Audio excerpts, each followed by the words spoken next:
Cara, mas não é muito louco que a gente vai pra outro planeta e o elemento que tem lá é o mesmo que tem aqui? Não é para de maluco isso? Mas sabe por quê? Porque, lembra lá da supernova? Sim. O que tá acontecendo dentro de uma estrela? A estrela, ela tá fundindo elementos químicos. Então o Sol tá fundindo hidrogênio e transformando em hélio. Vai chegar um momento que vai esgotar o hidrogênio do Sol. Só vai ter hélio. Depois o Sol vai fundir hélio e vai virar nitrogênio, depois carbono, depois oxigênio. E uma estrela grande que vira supernova, ela vai fundindo todos os elementos até chegar no ferro. Fundiu todos. Quando ela explode, o que ela faz? Ela joga todos esses elementos no universo. E eles viram os planetas? E aí eles viram os planetas. Caralho, que legal. Por isso que o Carl Sagan falava que nós somos poeiras de estrela. Porque o cálcio que tá aqui no nosso osso, na verdade, a origem dele é numa explosão de supernova. O ferro que tá no nosso sangue veio de uma explosão de supernova. Cara, que o legal. Nitrogênio, o oxigênio, veio tudo de uma explosão de supernova. O ouro que tem na Terra, ele veio da fusão de duas estrelas de nêutrons, duas estrelas muito grandes. Quando elas fundem, elas não viram supernova, elas viram um negócio chamado quilonova, que produz elementos muito pesados. Ouro, prata, Chumbo? platina. Chumbo não. Muito bem. Então, o ouro que tem aqui, todo o ouro que tem na Terra veio de uma fusão de duas Por isso que ele é raro. Por isso que ele é raro pra caramba. Muito. Vamos lá. A primeira coisa, galera, que a gente tem que entender para poder falar da Terra é a formação do sistema solar. E aí a formação do sistema solar tem a ver com a formação do Sol. O Sol se formou numa nuvem molecular, hoje a gente chama de nuvem molecular, né? Mas uma nebulosa, vamos dizer assim, nebulosa solar que a gente chama. Ali tinha gás e poeira. Uma onda de choque de uma supernova que explodiu perto da Terra, e o quanto perto desse local, tá? E o quanto é perto? Existem cálculos, tá? Então existem vários cálculos. Hoje a melhor estimativa é que tenham sido 15 supernovas que explodiram perto da nuvem molecular onde estava o Sol, onde o Sol se formou. 15 supernovas explodiram ali perto, e esse perto ali entre 1, 2, 3 anos-luz, uma coisa assim. Essa onda de choque veio. Quando essa onda de choque passa por essa nuvem molecular, essa nuvem de poeira e gás, ela começa a agitar as moléculas ali. Essas moléculas, essa poeira e esse gás começam a se aglutinar. Eles vão aglutinando até que eles formam algo muito massivo, que é uma estrela. Mas não se forma uma estrela só. Nesse processo são formadas várias e várias estrelas. E aí tem uma coisa muito legal, que são as chamadas gêmeas solares. O Sol nasceu com vários irmãos gêmeozinhos ou irmãs gêmeas dele, tá? Aonde elas estão? Não sabemos. Existem pesquisas que vão atrás das gêmeas solares. É muito difícil encontrar. Muito bem. A estrela se forma, beleza? Tá comigo aí todo mundo? A estrela se formou ali. Girou, girou, girou e se formou a estrelinha. E aí o que acontece? Em volta da estrela pode se formar um disco de poeira e gás, que a gente chama de disco protoplanetário. E é ali que vai acontecer toda a magia. O que é isso aqui? Isso aqui é uma estrela, aquele ponto preto ali é que eles tamparam a estrela, beleza? E ao redor da estrela, você tem o quê? O disco protoplanetário. E olha aqui que maneiro, os planetas estão se formando aqui, cara. Isso aqui é a imagem do James Webb de um mês atrás, tá? De um mês atrás. Olha aí, ó, o disco. E ele viu aqui, ó, tá vendo que parece os sulcos de um disco de vinil? Tá? E é assim que os planetas se formam. Eles começam a aglutinar poeira e gás ali. E à medida que eles vão aglutinando aquela poeira e gás, eles vão varrendo o disco protoplanetário deles. E é assim que nós temos a formação dos planetas. Então, como que a Terra nasceu? A Terra nasceu desse jeito. Isso aqui é uma imagem que mostra como foi o nascimento da Terra há aproximadamente 4,6 bilhões de anos atrás. Eu fiquei muito impressionado com a órbita do Sol. Na verdade, a órbita que os planetas fazem do Sol, porque é muito longe, né? A Terra é muito longe do Sol. E ainda assim, faz a órbita certinho. Não existe uma chance da Terra sair da órbita do Sol, os planetas saírem da órbita do Sol? Não tem, né? Porque embora seja tudo muito longe e tal, o Sol corresponde aí a mais de 98, 99% da massa do sistema solar. Então a atração gravitacional dele é muito violenta aqui. Na Terra não é a Terra, mesmo Júpiter, né, que é o maior planeta do sistema solar, ele não é nada perto do Sol, né? Então ele mantém, né, a influência. Se a gente pegar a descrição do Einstein, né, a curvatura que ele causa no espaço-tempo engloba tudo isso. Então não tem esse erro. Não tem esse erro de sair. Eu fico impressionado também, curioso com as luas. Por que a Lua orbita a Terra e ela não também faz a órbita ao Sol? Não, mas ela faz a órbita ao Sol junto com a Terra, né? Junto com a Terra. Junto com a Terra. Entendi. Porque estão os dois aqui juntinho orbitando o Sol. E enquanto isso a Lua está orbitando a Terra também. Entendi. Não tem no caso da nossa Lua não, mas uma Lua grande, sei lá, Titã. Tem a probabilidade dela perder a órbita para outro planeta, para Júpiter, por exemplo? Não, né? Não tem. Isso aí não rola, não. Na verdade, as luas dos grandes planetas, Júpiter, Saturno, Urano e Netuno, a formação, primeiro, né? Porque quem não sabe, o Mercúrio não tem lua, Vênus não tem lua. Aí a Terra tem lua. A nossa lua é a maior lua se você levar a proporção ao planeta. Sim. Não é a maior lua do sistema solar é Ganymedes, né? Em tamanho absoluto. É Júpiter. Saturno. Isso, de Júpiter. Só que em proporção, a nossa lua é a maior.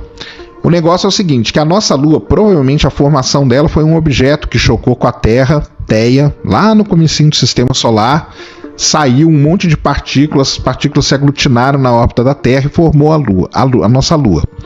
Marte tem duas luas, que é uma grande questão. A gente não sabe se as luas de Marte foram formadas por colisão, igual a lua da Terra, ou se foram formadas por captura, porque Marte está muito perto do cinturão de asteroide.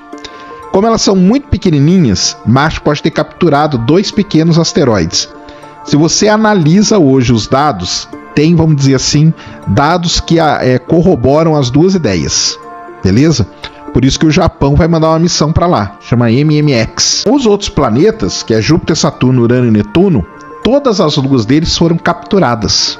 Perfeito. São objetos que existiam no começo do sistema solar, passaram perto e foram capturados pela gravidade. Então não teve colisão, não teve nada disso. Pode ter tido colisão entre eles depois, isso aí pode. Mas a formação daquelas luas ali é bem diferente. Tanto que a gente tem Tritão, que é uma lua de Netuno, que era um objeto lá, companheiro de Plutão, e quando ele escapou, ele começou a vir para dentro do sistema solar, mas ele foi capturado por Netuno. Que isso, cara. E as outras luas todas, então, Io, Calisto, Ganímedes, Encélado, Titã, todas são luas capturadas. Eram objetos que estavam vagando por aí e foram capturados por esses planetas. Então tudo que orbita um planeta, naturalmente é uma lua. Essa é a definição, né? Da União Astronômica Internacional até. Qual planeta que mais te intriga no sistema solar? Pra mim é o que não é planeta, cara. Que é Plutão. Plutão. Por É o que eu mais gosto. Por quê? Cara, assim, Plutão é muito interessante porque ele é um objeto que está muito longe. É um objeto que ele tem toda uma... Por exemplo, como que ele tem atmosfera? Então ele tem uma atmosfera. Ele tem uma atmosfera. Não só ele tem uma atmosfera, mas a atmosfera de Plutão é muito parecida com a da Terra.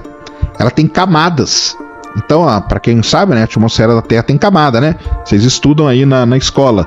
Troposfera, ionosfera, estratosfera. Plutão tem camada também na atmosfera. Que isso, cara? Que é um negócio impressionante. Como que é um objeto tão longe, tão pequeno, e ele é muito complexo. Ele tem toda uma geologia complexa. Ele tem criovulcão, ele tem montanha, ele tem planície. Ele tem um lugar lá que parece Antártica, né? É uma planície antártica. Ele tem cratera, tem fratura, ele tem um monte de coisa. Então, e além disso, o interior dele deve ser algo meio derretido. Como que o negócio está tão longe, tem todas essas complexidades, entendeu? Que isso, cara, eu não sabia. Porque os outros, Júpiter, Saturno, Urano, Netuno, a gente entende muito bem como eles se formaram, por que eles são daquele jeito ali, a gente entende. Não é tão misterioso, são muito interessantes e tal. Marte é muito legal por conta de estar muito perto, ser o único de todos os planetas que a gente pode pousar um dia, nenhum outro a gente pode. Mercúrio não dá, Vênus é muito quente, os outros todos não dá para pousar, então só sobe. Isso até é uma pergunta que o pessoal faz, por que o pessoal quer tanto ir para Marte? Porque é o único de todos que dá pra gente pousar. Hoje. Só esse. Só esse. Entendi. Talvez no futuro a gente consiga pousar em alguma lua, Europa, Encélado e tal. Talvez, mas elas são muito longe. Imagina você viajar 5, 6 anos. O pessoal já não quer viajar para ir para Marte, né? É verdade. E então Marte é muito legal por conta disso. Mas Plutão tem toda uma característica geológica, que é a minha área, né? Que é geologia, geofísica. Para quem estuda isso, é muito interessante. Como que ele se formou, da onde que ele veio e tudo mais. Então, eu acho um dos objetos mais intrigantes aí que a E gente por tem. que ele não foi mais considerado planeta? Então, né, isso aí aconteceu lá em 2006, né? Em 2005, o pessoal começou a descobrir muitos objetos grandes do tamanho de Plutão, alguns até maiores que Plutão, pertinho dele. E aí aquele negócio, né? Pô, a gente descobriu um monte de coisa aqui, que é muito parecida com Plutão. Ou tudo isso vai virar planeta, Entendi. ou nós vamos ter que mudar alguma coisa no sistema solar. Porque senão o sistema solar ia ter, sei lá, 20 mil, 30 mil planetas. Que isso? Que é a quantidade de objetos que tem ali no cinturão de Kuiper. E aí a União Astronômica Internacional criou aquela classificação, né? Que para ser planeta tem que ser redondo, tem que orbitar o Sol e tem que ter a tal da órbita limpa. Ou seja, ele tem que ser o objeto dominante na sua órbita. E Plutão não é, porque Plutão compartilha a órbita com objetos que são até maiores que ele. Ah, E aí o pessoal criou isso para meio que tirar esse negócio de ter não sei quantos. Mas é uma discussão muito grande que tem. Tem o pessoal que não gosta, tem o pessoal que defende que deveria ser uma outra classificação e tal. E aí fica essa briga aí eterna. Titã é maior que Plutão? Não. Titã eu não sei, cara. Pode ser. Pode ser. Plutão é pequenininho, né? Pequenininha. Plutão é bem pequeno. Titã é muito louco, né? Titã então aí das luas, né? Titã, Europa e Encélado são luas que são muito interessantes. Exatamente. Titã é um mundo cheio de lagos, né? Oceanos de hidrocarboneto. Tem uma atmosfera complexa também, densa. Tem um vídeo, né, da sonda entrando em Titã. Em Titã foi a Huygens, pousou lá em 2004, 2005, né? Comecinho de 2005 ela pousou. E Titã é o único objeto do sistema solar, além da Terra, que tem líquido na superfície. Não é água, é metano, etano líquido. Mas tem líquido na superfície, nenhum outro objeto tem. E isso é uma coisa desafiadora, porque como que Titã, que está tão longe, que é muito frio, como pode ter líquido na superfície? Bizarro. Porque aí ele tem uma atmosfera que é muito densa. Tipo e Vênus. Né, menos densa que Vênus, mas é uma atmosfera que consegue guardar um calor a ponto de deixar um líquido existir na superfície. É absurdo, cara. Eu sou muito fã de Júpiter. Eu adoro Júpiter, Sim. cara. Eu acho Ele é sensacional. bonito mesmo, a beleza dele ali. Acho muito intrigante também ele ser gasoso, né? Ele é formado só por gases? Quão densos são esses gases para poder ter massa suficiente para gerar gravidade e formar um planeta? Cara, então vamos lá. Primeiro que o planeta gasoso, ele não é só gasoso. Júpiter tem um núcleo que tem 10 vezes a massa da Terra. Entendeu? Muita coisa. É muito por isso que ele é gasoso. Por quê? Quando estava formando o sistema solar, formou o Sol aqui. O Sol ele era muito mais quente, muito mais ativo, muita radiação. Os planetas que foram se aglutinando perto do Sol, Mercúrio, Vênus, Terra e Marte, todo o gás, vocês conseguem entender, isso é intuitivo, né? Se coloca o gás perto de uma fonte de calor muito grande, esse gás vai embora. Entendeu? Então, o Sol fez isso. Por isso que aqui perto do Sol não tem nenhum planeta gasoso. Todo o gás foi varrido daqui. Legal. E aí o gás foi caminhando, né? Então o Sol estava lá emitindo radiação e empurrando o gás.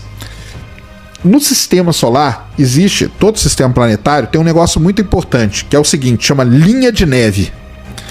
A linha de neve é um ponto onde a água não fica mais líquida. A água começa a condensar. Sim. E não só a água, todos os outros gases que foram soprados pela estrela vão começar a condensar. Então, estamos lá no começo do sistema solar, hein? Não é agora não, lá no começo. Soprou todo o gás. Perto do Sol sobrou só o quê? Planeta rochoso, sem gás nenhum, ou muito pouquinho. Lá longe do sistema solar, formou um grande planetão, com 10 vezes a massa do Sol, Planetão. que era Júpiter. Planetão gigante. Só que quando esse gás que foi soprado pelo Sol chegou perto dele, ele não tinha uma força gravitacional muito grande, então ele atraiu todo esse gás, e esse gás ficou em volta dele.